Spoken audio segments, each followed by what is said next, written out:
अस्सलामु अलैकुम सामीन किराम। 6 रबीउल अव्वल है, 13 अक्टूबर है। मगरबी उत्तर प्रदेश के ज़िला शामली के गांव फतेहपुर से ये गमनाक खबर आई है कि वहां के मदीना मस्जिद के इमाम यमना नदी में डूब गए हैं और कई दिन गुजरने के बावजूद भी उनकी लाश अभी तक नहीं मिली है। इमाम साहब के 2 बेटे हैं और 2 बेटियाँ हैं। दरअसल हरियाणा में एक गांव पड़ता है सदरपुर। फतेहपुर और सदरपुर में थोड़ा ही फासला है, बीच में यमुना नदी है।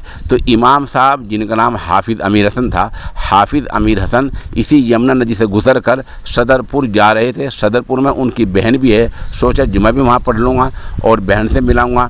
यमुना नदी से गुज़र रहे थे। कहा जा रहा है कि यमुना नदी में पानी ज़्यादा था तो इमाम साहब बीच में ही डूब गए। लेकिन साथ साथ ये बताया जा रहा है कि इमाम साहब इससे पहले भी कई बार इसी तरह यमुना नदी से गुज़र कर गए हैं। वो अच्छा तैरना जाने थे, तैराक बहुत अच्छे थे। न सिर्फ इमाम साहब बल्कि गांव के काफ़ी लोग यमुना नदी में इसी तरह बारहा गुजरे हैं और उधर हरियाणा से इधर आ जाते हैं, इधर से हरियाणा चले जाते हैं। बहरहाल इमाम साहब हादसे का शिकार हो गए हैं और अभी तक उनकी लाश नहीं मिली है। गांव फतेहपुर से ही सोशल इंडिया न्यूज़ के साथ इमाम शौकीन जुड़े हुए हैं।